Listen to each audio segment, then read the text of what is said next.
Baiklah ya teman-teman wartawan yang saya hormati, saya kasihi, kembali kita bertemu ya dalam keadaan sehat. Terima kasih kehadirannya. Assalamualaikum warahmatullahi wabarakatuh. Salam sejahtera untuk kita sekalian dan selamat sore ya. Saudara-saudara sekalian, seperti yang saya janjikan bahwa saya akan bertemu dengan teman-teman tokoh-tokoh dari Papua dan Papua Barat ya. Setelah saya bertemu dengan tokoh-tokoh Papua Barat di sana ya, di Sorong, Manokwari, dilanjutkan Panglima TNI dan Kapolri ya, bertemu di daerah atau wilayah Papua, maka alangkah eloknya kalau saya juga bertemu dengan tokoh-tokoh yang berada di luar Papua dan Papua Barat ya. Dan hari ini saya bersyukur bahwa bisa mengundang atau bertemu dengan tokoh-tokoh dari Papua dan Papua Barat yang memang termasuk tokoh-tokoh senior maupun tokoh-tokoh mudanya ya. Sebenarnya banyak ingin bertemu, tapi tentunya waktu ya dan ruang tidak cukup, sehingga sementara ya diwakili oleh beliau-beliau ini ya. Nah di sini kalau ada yang belum kenal ya, saya kira Pak Lakda TNI Purnawirawan Freddy Numberi, saya kira Anda kenal semua. Sekarang jadi tokoh masyarakat ya, dulu berkecimpung di Angkatan Laut dan di pemerintahan. Kemudian Saudara Yoris ya, Rawiyai, ini sudah sangat terkenal sekarang DPD ya. Frans Ansanai, ini tokoh masyarakat ya. Angkat tangan aja Pak, angkat tangan buat kelihatan. Pak Samuel Tabuni ya, ini tokoh pemuda dari Nduga, beliau dari Nduga. Alfred Papari ya, ini juga pemuda. Victor Abraham Abaidata, ini tokoh pemuda juga. Yan Madenas itu juga tokoh pemuda. Aris Waimuri juga tokoh pemuda, dan Robert Kardinal ya, itu anggota DPR RI. Nah, mengapa kita bersama-sama berada di sini ya? Kita bertemu untuk membincangkan ya, situasi Papua dan Papua Barat yang saat ini memang terjadi sesuatu yang kita sama-sama menyesalkan ya. Kita semua menyesalkan itu terjadi hanya karena ucapan-ucapan yang tidak pantas dari oknum ya. Dan dari ucapan yang nggak pantas itu kemudian menyebar sebagai viral dan menyebabkan adanya emosi-emosi ketersinggungan dari saudara-saudara kita di Papua Barat, sehingga menimbulkan masalah seperti ini. Demo yang kemudian justru ditunggangi ya orang-orang yang tidak bertanggung jawab, menjadi demo yang anarkis dan banyak kerugian yang ditimbulkannya. Ada pembakaran, ada perusakan, dan tidak hanya itu, kalau tidak dihentikan maka bisa terjadi kebencian-kebencian dari masyarakat yang dirugikan. Nah, saudara sekalian, kalau itu kemudian harus kita runtut ya, maka sebenarnya tuntutan untuk yang salah dihukum itu sudah dilaksanakan, sudah dan sedang dilaksanakan ya. Baik di Papua Barat, saya sampaikan ya, keinginan saudara untuk menghukum siapapun yang bersalah, siapapun yang melanggar hukum akan dilakukan, dan itu sudah dilakukan ya. Pagi tadi saya mengecek ya, di Jawa Timur misalnya, proses hukum untuk anggota militer dari Kodam Brawijaya, 5 orang diskorsing, termasuk Dan Ramil ya, seorang mayor, dan satu Babinsa. Dan Ramil dan Babinsa lanjut ke tahap pemeriksaan selanjutnya karena diduga tindakan yang merugikan disiplin TNI. Sedang yang 3 lainnya masih diperiksa sebagai saksi. Ada tindakan, ada hukuman ya, dari masyarakat sipil. Tersangkanya sekarang sudah ditangani Polda Jatim ya, Tri Susanti dan S. Saiful ya. Pelanggaran yang dilakukan ya, Undang-Undang ITE, penghasutan, ujaran kebencian sudah dilakukan ya. Sedangkan di Papua ya, orang-orang yang jelas-jelas melakukan tindakan anarkis, perusakan juga harus ya, ditangani secara hukum. Ini negara hukum. Ya, kami menjamin bahwa tidak ada yang lolos dari jeratan hukum pada saat mereka melanggar hukum. Ini saya sampaikan pada teman-teman tadi dalam pembicaraan dan juga teman-teman di Papua. Sehingga kalau itu ya yang menjadi permasalahan kita sudah lakukan. Ya. Saudara sekalian yang saya hormati, ya, pertemuan yang kita lakukan tadi ya lebih dari 1 jam sangat kondusif. Ya. Kita bukan mencari siapa yang salah, bukan mencari kesalahan, ya. Baik perorangan, kelompok ataupun institusi, tidak mencari kesalahan, tetapi mencari solusi. Solusi apa yang terbaik agar suasana panas ini bisa segera reda. Suasana panas ini segera bisa tenang kembali, ya. Dengan demikian setelah tenang nanti kita bisa berpikir ke depan apa yang harus kita lakukan untuk membangun Papua dan Papua Barat lebih baik lagi. Ya, bagaimana kita sesuai dengan keinginan Pak Jokowi sebagai Presiden mempercepat pembangunan Papua dan Papua Barat lebih cepat lagi sehingga segera bisa sama sejajar dengan provinsi lain yang lebih dulu dibangun. Ya. Ini yang seharusnya kita lakukan. Ya. Kita tadi bicara belak-belakan ya. Kita bicara masalah keadilan misalnya. Ya. Saya mendampingi Pak Jokowi 3 tahun ini ya, dalam pembangunan Papua Barat. Ya, kita selalu fokus apa yang harus dibangun di sana. Infrastruktur apa yang segera dibangun.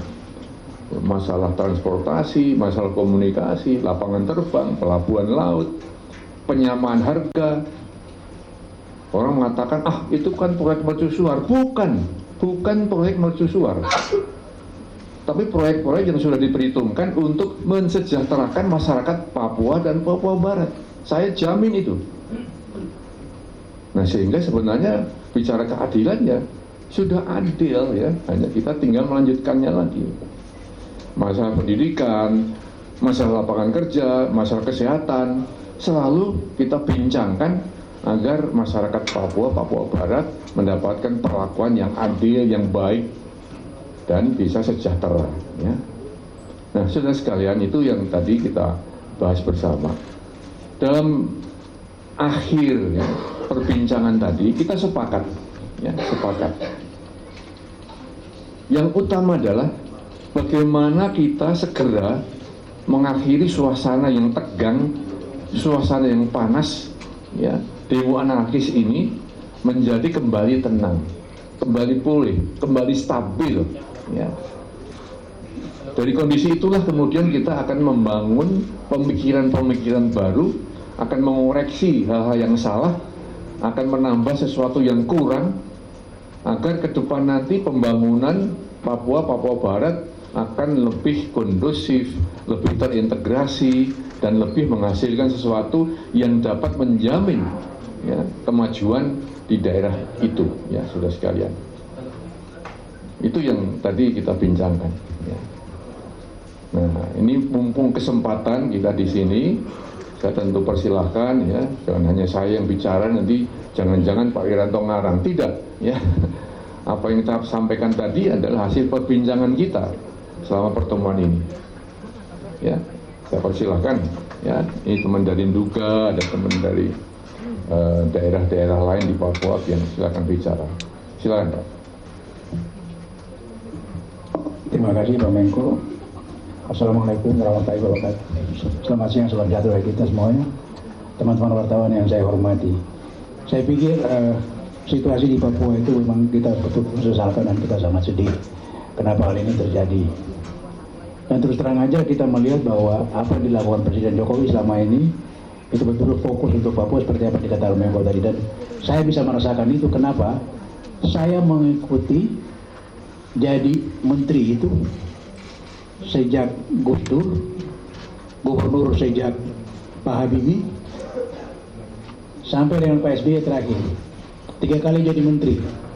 Saya tahu betul bagaimana langkah-langkah yang dilakukan terhadap Papua dalam konteks pembangunannya. Jadi saya pikir pada periode Pak Jokowi ini banyak sekali kemajuan yang dilakukan. Namun memang ada hal-hal kecil yang belum tersentuh. Dan itu kita akui.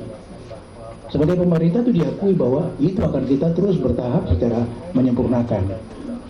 Memang jadi masalah manakala ada isu-isu yang tidak benar diangkat menjadi pemicu. Akhirnya situasi kayak begini, tegang dan sebagainya. Dan ini kita sesalkan. Untuk itu saya kesempatan ini saya himbau kepada adik-adik saya di tanah Papua, kembalikanlah, kembali tenang, percayakanlah kepada pemerintah untuk dapat menyelesaikan semua ini dengan baik. Kita harapkan Papua ke depan, Papua akan lebih baik. Tapi tidak bisa kita bangun dengan cara-cara seperti apa yang dilakukan sekarang ini dengan cara-cara langsung dan sebagainya yang merusak. Itu kesian juga, karena yang menderita juga Pak Edian, ya rakyat sendiri. Itu. Jadi banyak yang contoh-contoh saya katakan juga kepada mereka bahwa misalnya orang selama ini melihat bahwa bendera itu bendera negara, bukan bendera negara itu. Saya sekali-kali katakan bukan bendera negara itu. Itu adalah bendera yang Belanda sebutkan itu landvlag. Landvlag itu bendera budaya, bendera tanah. Lagu kebangsaan itu namanya Volkslied, lagu rakyat. Mana ada Belanda mau bikin Papua merdeka itu? Itu mimpi itu. Dia jadikan Papua sebagai provinsi di seberang lautan? Iya. Karena dia ingin bercokol di Asia sini. Dia ingin punya foothold di Asia sini. Makanya dia pakai Papua sebagai sarana untuk bisa mengadu domba kita. Ini harus kita pahami. Sejarah Indonesia harus kita pahami dengan benar. Kalau enggak kita mudah diadu domba sama orang. Jadi saya himbau kepada adik-adik saya, kalau ada masalah, komunikasikan dengan baik. Kami kakak senior ini akan selalu membantu, membimbing darah yang benar, karena kita yakin bahwa manakala kita membangun ini lebih baik, dalam konteks keberagaman budaya yang bagus, saling merangkul, mulai dari Merauke sampai di Aceh, dan sebagainya sebagai putra bangsa yang baik, saya yakin negeri ini akan makmur. Dan kita harus tahu bahwa kalau Indonesia makmur dan bersatu kuat, negara-negara tetangga itu pasti takut dan mereka akan berusaha supaya kita pecah belah. Ini yang harus kita hati-hati dan harus kita waspadai, ya, karena makin global ke depan ini kepentingan-kepentingan di Asia ini akan banyak dan Indonesia akan dipecah-pecah manakala kita tidak utuh, manakala kita tidak saling merangkul. Jadi saya katakan sekali lagi, jangan karena masalah-masalah kecil kita terpicu. Ini sangat menyakitkan, sangat sedih. Ya, kita harus bangun kembali, tenang, kita duduk baik-baik, kita bicara supaya bagaimana ke depan pemerintah akan lebih perhatian seperti apa yang dikatakan Pak Menko tadi untuk membangun ke depan lebih baik. Memang kita harus cari solusi bersama-sama. Tidak semudah membalik tangan memang, tapi ada upaya untuk memperbaiki. Ya, saya pikir itu Pak. Terima kasih. Baik ya, terima kasih Pak Presiden Berry ya, ini tokoh senior ya, yang sudah mempunyai pemahaman nasionalisme yang sangat kental, sudah punya pertimbangan, punya pengalaman, bisa mencoba untuk melihat masa depan. Ya. Coba sekarang saudara sekalian ya, anggota TNI, ya, polisi sana datang untuk apa? Bukan untuk represif, bukan nembakin rakyat, tapi menjaga rakyat yang demo jangan sampai anarkis. Kita sudah perintahkan, jangan represif, jangan pakai peluru tajam, ya, pakai cara-cara ya, persuasif, edukatif, kompromis, ajak mereka untuk sadar. Tapi kalau kemudian dibacok, dipanah, diparang, dia punya keluarga, punya anak-anak, ya. Yang meninggal itu meninggalkan tanggung jawab keluarga. Ya. Coba, mari kita sadar untuk apa? Untuk apa kita bunuh-bunuhan? Ya, hanya gara-gara tersinggung, dan itu sudah diselesaikan dengan cara-cara hukum. Ya, oleh karena itu kembali tadi ajakan dari Pak Presiden Berry kepada teman-teman dari Papua Barat, saya kira sudah tepat. Ayo kita kembali tenang saja, kembali kita damai, memikirkan masa depan. Ya, tidak ada perusakan, tapi ada pembangunan. Ya, pembangunan itu kan mahal dari uang rakyat, dari pajak, ya, dari hasil kerja masyarakat dikumpulkan untuk bangun. Bangunnya susah, bakarnya cepat. Ya. Yang rugi siapa? Rakyat. Ya. Misalnya sekarang Telkom dibakar, ya, itu terputuslah 36 BTS 36. Saya dapat laporan dari Menteri Kominfo tadi malam. Akhirnya lumpuh kan, SMS lumpuh, WA lumpuh, ya, telepon lumpuh. Diisukan ini pemerintah yang motong. Enggak, bukan kita tidak ya untuk menghabiskan komunikasi seperti itu, tidak. Nah, seperti ini yang saya kira kita harus waspadai, dan saya persilahkan sekarang senior sudah, sekarang tokoh muda dari Nduga, ya. Ada memang generation gap, ya, tapi ya bukan gap sebenarnya. Saya kira peralihan generasi, sehingga nanti Anda juga bisa mendengarkan, ya, saudara kita pemuda yang sekarang sudah punya posisi yang cukup penting, dan dari Nduga. Saya silakan. Terima kasih Pak Menteri dan Bapak Ibu semua.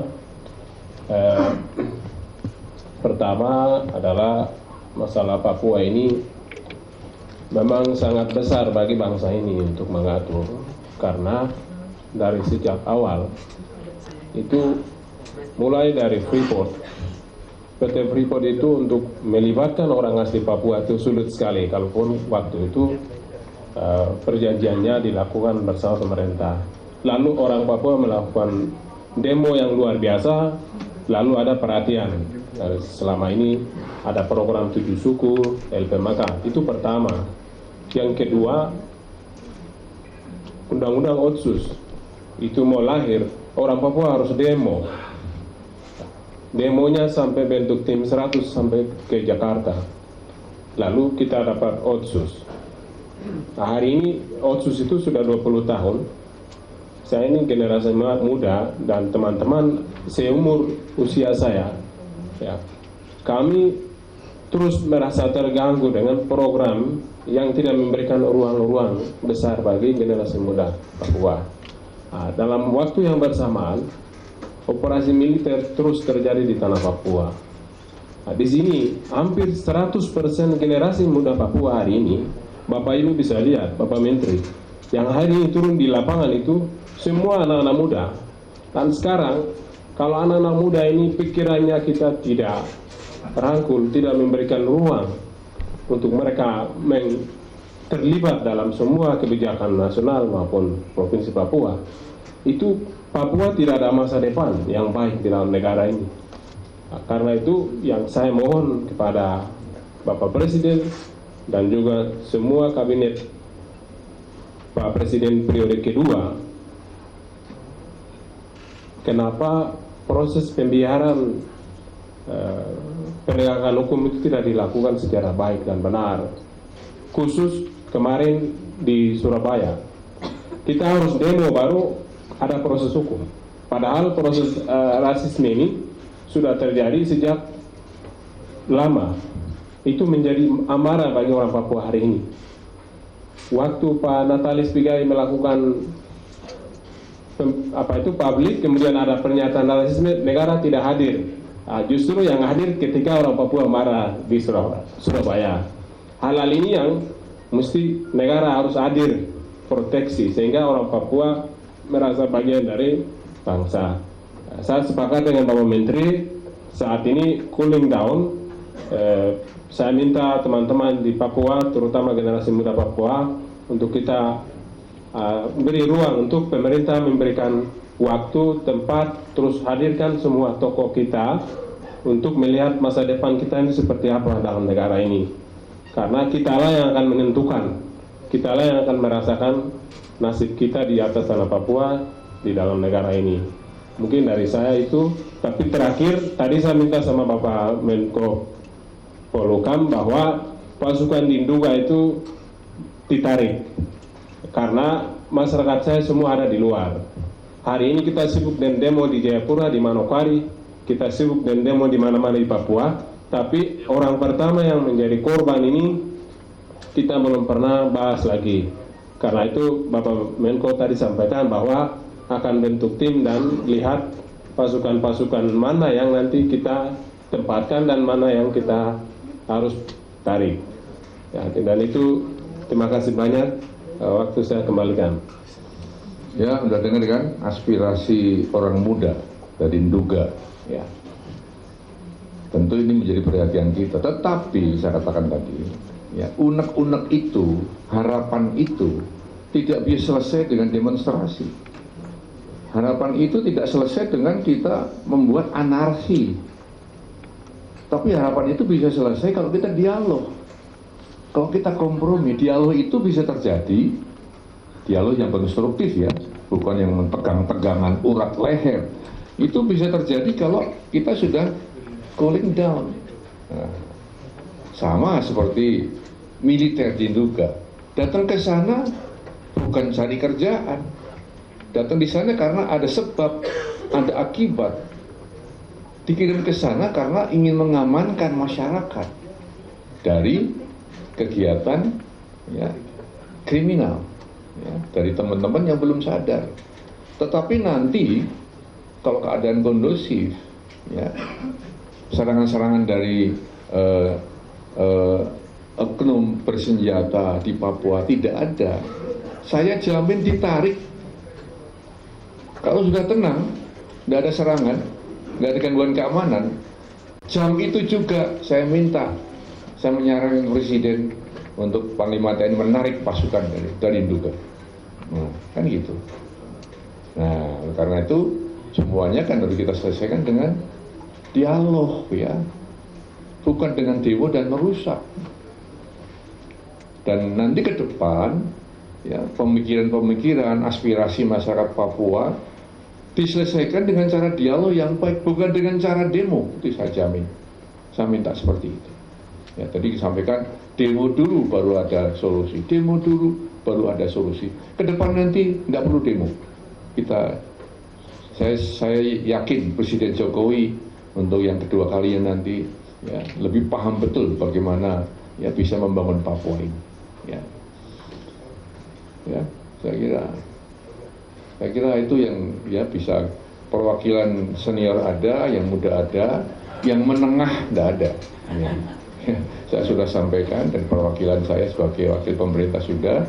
Terima kasih atas perhatian teman-teman sekalian dan mudah-mudahan ya ini awal dari satu proses ya perdamaian, proses penenangan kembali, proses pemulihan kembali keamanan dan stabilitas. Tapi yang penting adalah jangan sampai ya ada berita-berita hoax, berita bohong, berita provokatif yang kemudian membuat suasana menjadi panas. Memang ada pihak tertentu yang ingin kita kacau, yang kita ingin ribut. Dia yang dapat keuntungan, bukan masyarakat Papua, bukan masyarakat Papua Barat, bukan bangsa Indonesia ya, yang mendambakan ya, keadilan, kemakmuran, kesejahteraan, tapi orang-orang tertentu ya, saya tahu itu. Tapi nggak usah kita sebut lah, mari kita ya, eratkan ya, hubungan kita bergandengan tangan melawan itu semua. Terima kasih. Wassalamualaikum warahmatullahi wabarakatuh.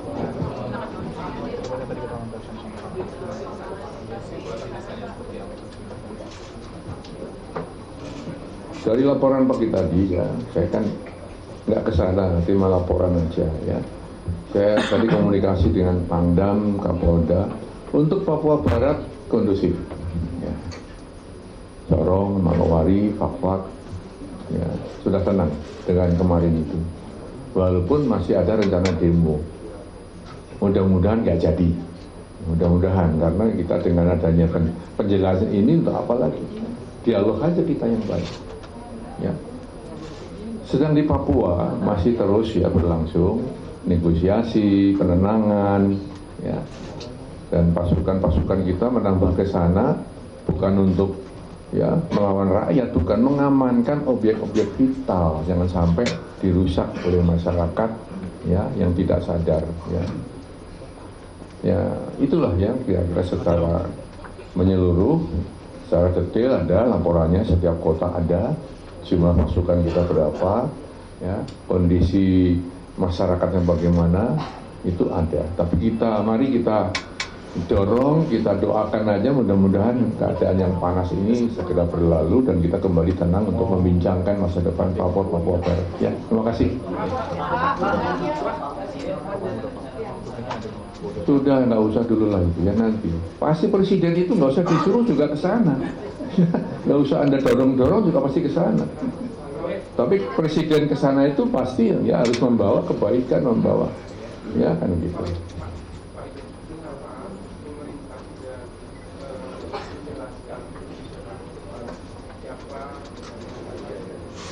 Begini ya, tunggu. Keterbukaan boleh ya, tapi penjelasan yang tidak menguntungkan, entah proses hukumnya, ya, entah pengendalian suasananya.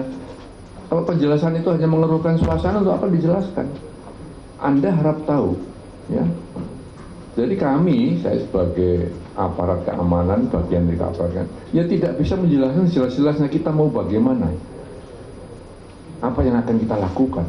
Langkah-langkah apa? Kan banyak pertanyaan gitu kan. Nah, itu disimpan saja, ya, doakan aja bahwa langkah-langkah pemerintah yang saya katakan tadi, ya, dilaksanakan tadi, bukan represif, itu aja.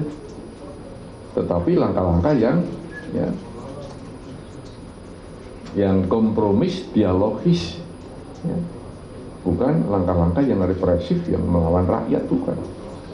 Polisi dan tentara bukan melawan rakyat, tapi bagaimana mengamankan rakyat untuk tidak emosional, tidak merusak sesuatu yang sudah kita bangun bersama. Ya, itu. Makasih.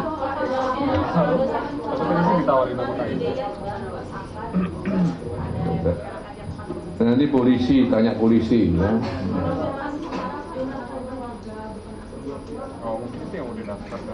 Jangan katanya. Ya. Dan saya tidak akan menjawab katanya, ya, karena kalau katanya itu berarti bisa hoax, bisa kabar bohong. Tapi saya justru minta teman-teman wartawan, kalau ada berita negatif itu, nggak usah dikembangkan, tetapi ya cari duduk permasalahannya, menjaga suasana kondusif. Saya selalu jelaskan banyak tadi ini.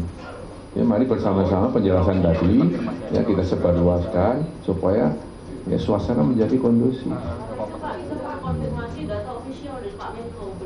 Data official itu nanti harian dari kepolisian yang sana menangani permasalahan itu. Terima kasih. Wassalamualaikum warahmatullahi wabarakatuh.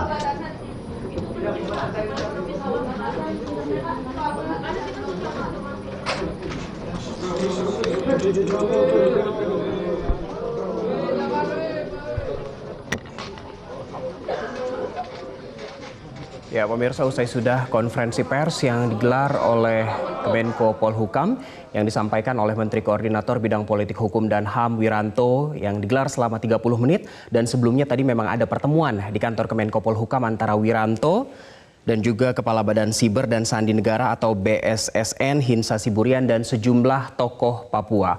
Wiranto mengawali konferensi pers ini dengan memastikan bahwa sejumlah oknum sudah ditahan dan diberikan sanksi. Ada 5 anggota Tentara Nasional Indonesia yang diskors, termasuk salah satunya ada Dan Ramil. Dan terkait kondisi terkini di kedua provinsi di Papua, yaitu Provinsi Papua dan Papua Barat, Wiranto menegaskan bahwa kondisinya sudah kondusif dan terkendali. Namun sekali lagi, masyarakat khususnya di Papua dan juga Papua Barat diminta untuk kritis dan tidak percaya dengan informasi yang hoax atau belum pasti kebenarannya. Tadi juga ada sejumlah tokoh Papua, Freddy Numberi, Yoris Raweai, Frans Ansani, dan juga Samuel Taboni. Satu hal yang di-highlight dari Freddy Numberi sebagai tokoh Papua adalah dia mengingatkan kepada seluruh anak bangsa, khususnya warga Papua, untuk waspada akan oknum yang ingin memecah belah persatuan Indonesia. Satu hal lagi yang tadi ditegaskan oleh Wiranto bahwa Presiden Joko Widodo menjanjikan untuk ke tanah Papua.